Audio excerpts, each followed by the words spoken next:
बच्चों नमस्कार। शिवाजी की पाठशाला में आपका स्वागत है। बच्चों आज मैं आपको विज्ञान का जो चैप्टर नंबर 4 है आपका खनिज एवं धातु, उसमें आज समझाने जा रहा हूँ धातुओं को संक्षार से कैसे बचाया जा सकता है। इससे पहले बच्चों मैंने आपको धातुओं का संक्षारण किस प्रकार से होता है वो बताया था पिछली कक्षा में कि धातुओं के संचारण होने के लिए नमी की आवश्यकता होती है, ऑक्सीजन की आवश्यकता होती है। क्रियाकलाप के माध्यम से मैंने आपको समझाया था। आज बच्चों मैं आपको बताने जा रहा हूँ कि किस प्रकार से हम बचा सकते हैं, यानी धातुओं को संचारण से बचाया कैसे जा सकता है। तो उसकी बहुत सारी विधियाँ हैं, उसको एक एक करके हम लोग डिस्कस कर लेते हैं। तो एक एक करके मैं सारी विधियों के बारे में आपको बताने जा रहा हूँ। धातुओं की संचारण द्वारा हानि से देश की अर्थव्यवस्था को बहुत हानि पहुंचती है। धातुओं को क्षरण से बचाने के लिए आवश्यक है कि धातुओं को नमी और हवा से बचाया जाए। धातुओं को क्षरण से बचाने के लिए निम्नलिखित विधियों का उपयोग किया जा सकता है।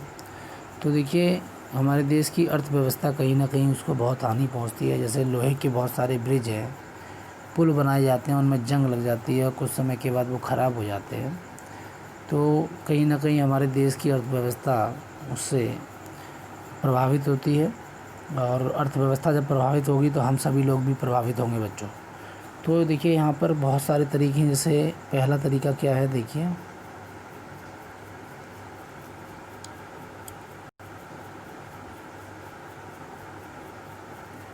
पहला तरीका जो है वो हम कर सकते हैं पेंट लगाकर। पेंट का लेप चढ़ाकर जो है हम अपनी धातुओं को बचा सकते हैं। जैसे धातुओं की वस्तुओं की सतह पर पेंट लगाकर उसे क्षरण से बचाया जा सकता है। इस कारण स्टील के फर्नीचर या लोहे के पुल, रेल के डिब्बे, बस, ट्रक आदि को पेंट किया जाता है। और हमारे घरों में भी लोहे और स्टील से बनी हुई जो कई वस्तुएं होती हैं उस पर पेंट किया जाता है ताकि वे जंग से सुरक्षित रहें। देखिए, पेंट और पेंट का लेप ही एक नॉर्मल सी चीज़ है, हम अपने घरों में करते हैं। लोहे के ऊपर लोहे के दरवाजे हैं, लोहे की खिड़कियां हैं, लोहे से बने हुए बहुत सारे चीज़ें हैं जिनके ऊपर हम लोग पेंट करते हैं। तो इसी प्रकार से आपने देखा होगा रेल के डब्बे हैं, ये लोहे के बने होते हैं। बस हैं, लोहे के पुल हैं, इन सब पे पेंट किया जाता है साल में एक बार दो बार, जिससे कि उस पर क्या हो, लोहे जब हम पेंट करेंगे तो उससे एक सबसे बड़ा फ़ायदा क्या होगा, सबसे बड़ा फ़ायदा ये होता है कि ये कहीं ना कहीं नमी और दूसरा वायु की उपस्थिति में इनमें जंग लगने में समय लगता है, यानी कि ये रिएक्शन नहीं कर पाते और इनके ऑक्साइड्स नहीं बन पाते हैं धातुओं के। तो इसीलिए हम पेंट लगाकर भी बचा सकते हैं लोहे को। आगे देखिए बच्चों, ग्रीस या तेल लगाकर भी हम कर सकते हैं। जैसे हम लोग देखो क्या करते हैं, तेल या ग्रीस की परत भी धातु का वायु और नमी से संपर्क समाप्त कर उसके संक्षारण को रोकती है। आपने देखा होगा कि नए औजारों जैसे कैंची, चाकू पर ग्रीस या तेल लगाकर रखा जाता है ताकि उन पर जंग न लगे।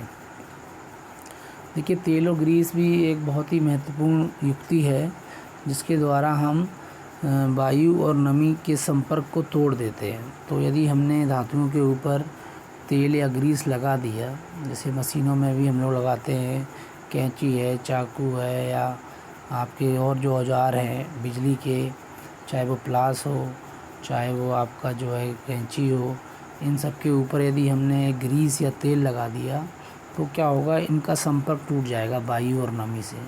और जंग लगने के लिए वायु और नमी की आवश्यकता होती है, और जब ये दोनों का संपर्क ही टूट जाएगा बच्चों, तो फिर कहाँ से जंग लगेगा, जंग लगेगा ही नहीं।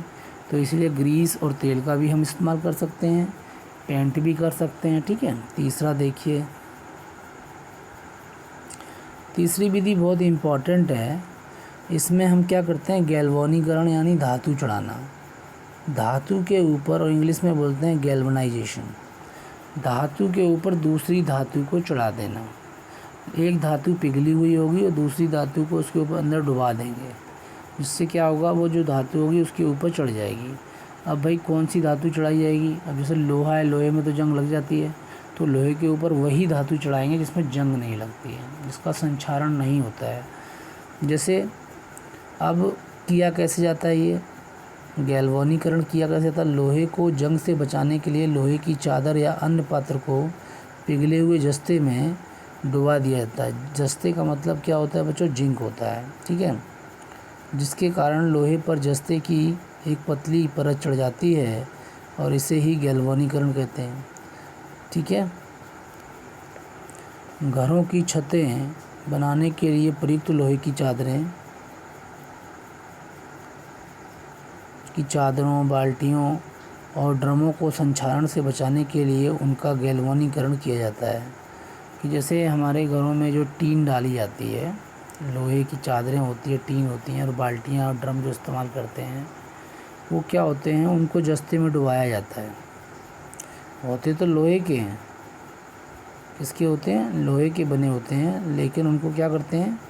जस्ते में डुबा दिया जाता है। जस्ते का जो है घोल होता है, उसको गर्म किया जाता है बहुत, और वो पिघल जाता है, और पिघलने के बाद उसको उसमें डुबा दिया जाता है लोहे से बनी हुई वस्तुओं को। जो उस पर जैसे ही डुबा के बाहर निकालेंगे तो उस पर जस्ते की पूरी परत चढ़ जाती है, और जब वो चढ़ जाती है तो वो फिर उस पर जंग नहीं लगता, ठीक है ना। तो इस प्रक्रिया को हम बोलते हैं गैल्वनाइजेशन, ठीक है। क्या बोलते हैं बच्चों? गैल्वानीकरण बोलते हैं हिंदी में, और गैल्वनाइजेशन बोलते हैं इंग्लिश में, ठीक है।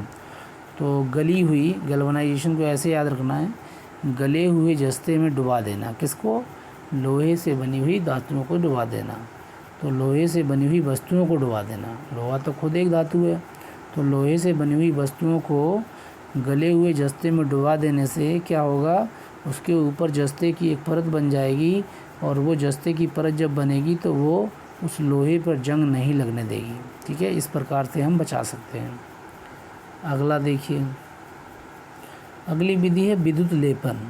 देखिए यहाँ विद्युत का शब्द आ गया, लेपन का भी आ गया है।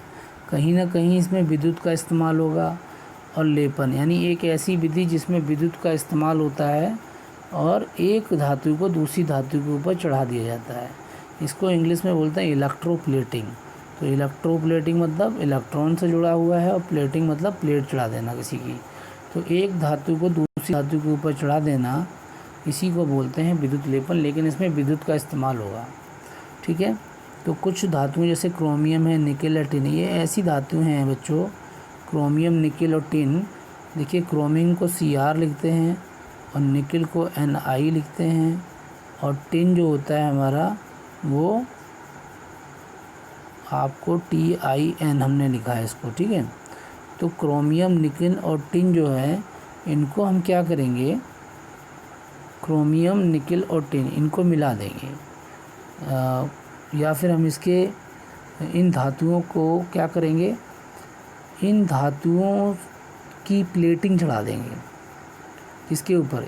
या तो क्रोमियम की चढ़ा देंगे किसी एक की, या निकेल की चढ़ा देंगे, या टिन की चढ़ा देंगे, यानी तीनों में से किसी एक की प्लेटिंग, यानी प्लेटिंग मतलब उसकी कवरिंग कर देंगे। किसके ऊपर? ऐसी धातुओं के ऊपर जैसे लोहे के ऊपर कर देंगे, क्योंकि लोहे में सबसे ज़्यादा जंग लगता है। तो क्या करेंगे हम? लोहे के क्षरण को रोकने के लिए उनके चारों ओर क्रोमियम और टिन की इलेक्ट्रोप्लेटिंग की जाती है। तो इलेक्ट्रोप्लेटिंग की कैसे जाती है कि जैसे कि एक तरफ लोहा और दूसरी तरफ क्रोमियम, निकेल या टिन, इनको रखा जाएगा और उसमें इलेक्ट्रोलाइट भरा जाएगा। देखिए हम दिखाते हैं कैसे। और एल्युमिनियम के ऊपर एल्युमिनियम ऑक्साइड की परत चढ़ा देते हैं, ठीक है। परत जम जाने से उसके ऊपर उसकी चमक नष्ट हो जाती है, किंतु उसका क्षरण रुक जाता है। तो एल्युमिनियम को क्षरण से बचाने के लिए उसके ऊपर एल्युमिनियम ऑक्साइड का विद्युत लेपन किया जाता है। तो देखिए एल्युमिनियम को बचाने के लिए तो एल्युमिनियम ऑक्साइड का लेपन कर देते हैं, लेकिन बच्चों हम लोहे को बचाने के लिए निकेल चढ़ा देते हैं, इसके ऊपर क्रोमियम चढ़ा देते हैं, टिन चढ़ा देते हैं। तो उसकी चमक भी बढ़ जाती है, और चमक बढ़ने के साथ साथ वो कहीं ना कहीं वो वायुमंडल में उपस्थित ऑक्सीजन और नमी से प्रभावित नहीं होता, जिसके कारण वो उसमें जंग नहीं लगती है। तो देखिए यहाँ मैं आपको दिखाता हूँ, इस प्रकार से देखिए ये आप देख रहे हैं, ये लोहे की एक पटरी है, स्टील लिखा है ये लोहे की पटरी है ये। इसको हमने क्या किया, हमने डुबा दिया जस्ते में। जिंक होता है और ये 460 डिग्री पे पिघल जाता है बच्चों। 460 डिग्री सेल्सियस पे जस्ता पिघल जाता है और उस उबलते हुए जस्ते के अंदर हमने ये क्या किया, एक पूरे लोहे का हमने डुबा दिया इसके अंदर टुकड़ा। इसको जब डुबा के बाहर निकालते हैं तो बच्चों इस तरीके का चमकीला हो जाता है। इसके ऊपर कवर, इसके ऊपर इस तरह की जिंक की पूरी क्या चढ़ गई, परत चढ़ गई है और ये परत चढ़ने से इस तरह का हो जाता है। इसमें जंग नहीं लगेगा। इसी तरह से दूसरी वाली जो प्रक्रिया हमने बताई थी आपको, यहाँ पे जैसे निकल चढ़ाना है, ठीक है। ये नेल है, नेल मतलब ये लोहे की बनी हुई है, ये लोहा है, कील है और यहाँ पर ये निकल है, ठीक है। अब निकल लोहे के ऊपर कैसे चढ़ेगा, जब यहाँ पर जो ये भरा हुआ है ये होता है निकल सल्फेट का सलूशन। ये निकल सल्फेट का सलूशन जब इसके अंदर भरा होगा और तो ये निकल धीरे धीरे क्या होगी, इस पूरी की पूरी कील के ऊपर चढ़ जाएगी। तो जब ये कील बाहर निकालेंगे तो इस कील के ऊपर बच्चों पूरी की पूरी क्या होगी, निकल चढ़ी होगी और फिर इस पर जंग नहीं लगा होगा। आपने मार्केट में देखा होगा कि कुछ कीलें कितनी चमकीली होती हैं और उनको बहुत महंगी बिकती हैं वो थोड़ी सी, क्योंकि उसमें जंग नहीं लगता, वो सालों साल ऐसे ही बनी रहती हैं, ठीक है। तो ये विद्युत लेपन के कारण होता है। विद्युत लेपन क्यों हो रहा है, क्योंकि देखिए ऊपर बैटरी लगी हुई है, ठीक है, एक तरफ प्लस और एक तरफ माइनस, ठीक है, इस तरीके से जोड़ा जाता है। और इसी प्रकार से जब इलेक्ट्रॉन्स का फ्लो होता है तो ये कहीं ना कहीं इसमें जब विद्युत का प्रवाह होगा तो इलेक्ट्रोप्लेटिंग हो जाएगी। इसीलिए इसको इलेक्ट्रोप्लेटिंग बोला जा रहा है, विद्युत लेपन बोला जा रहा है, क्योंकि इसमें विद्युत का इस्तेमाल हो रहा है। और गैल्वेनीकरण में विद्युत का इस्तेमाल नहीं कर रहे हम लोग, उसमें तो हमने क्या किया, जस्ते को गला लिया है 460 डिग्री सेल्सियस पे जस्ते को गला लिया, उसमें हमने लोहे को डुबा दिया और जब बाहर निकालेंगे तो अपने आप उसको पर चढ़ जाती है। लेकिन इसमें विद्युत लेपन में हम विद्युत का इस्तेमाल करते हैं, बस ये एक सबसे बड़ी मेन खास बात है। और ऐसी धातुओं का इस्तेमाल करते हैं जिन पर जंग नहीं लगती, जैसे क्रोमियम, निकल और टिन में जंग तो लगती नहीं है, तो इनको चढ़ा देते हैं लोहे के ऊपर। और इसके अलावा जो एल्युमिनियम ऑक्साइड है, और एल्युमिनियम ऑक्साइड जो होता है उसकी परत बन जाती है एल्युमिनियम के ऊपर, तो वो उसको क्षरण होने से बचा लेती है। तो इस प्रकार से एल्युमिनियम ऑक्साइड की परत चढ़ा दी जाती है एल्युमिनियम के ऊपर। अब आता है मिश्र धातु बनाकर भी हम धातुओं को बचा सकते हैं। किसको बनाकर, मिश्र धातु यदि हम बना दें, मिश्र का मतलब होता है मिश्रण कर दें। अब कितनी धातुओं का, 2 धातुओं का, जैसे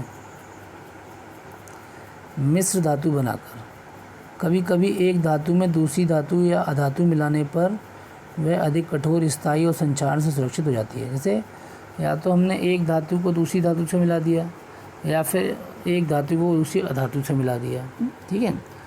तो धातु को धातु से भी मिला सकते हैं, धातु को अधातु से भी मिला सकते हैं। तो इसको मिलाने से होगा क्या, लेकिन मिश्र धातु बन जाएगी। मिश्र धातु का मतलब वो ये होता है कि मिक्सचर वाली धातु, ठीक है।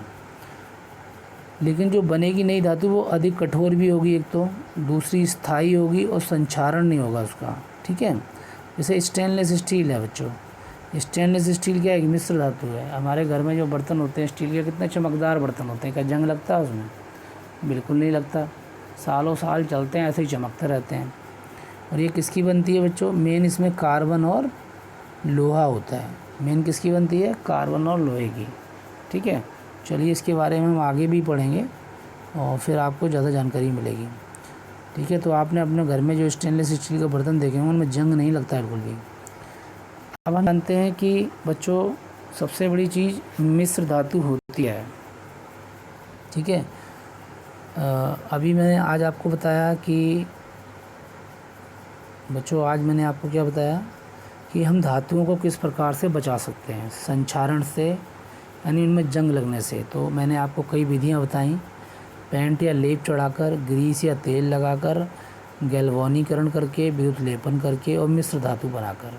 अगले लेक्चर में बच्चों हम मिश्र धातु क्या होती हैं ये मैंने आज बता तो दिया है आपको, कि एक धातु को दूसरी धातु से मिला देना या फिर एक धातु को दूसरी अधातु से मिला देना और फिर उससे जो एक हमें नई धातु प्राप्त होगी उसको मिश्र धातु कहते हैं। ठीक है, तो इस प्रकार से मिश्र धातु का जो उदाहरण है वो कौन सा है, स्टेनलेस स्टील है, जिसमें लोहा और क्या होता है, कार्बन की मात्रा अधिक होती है।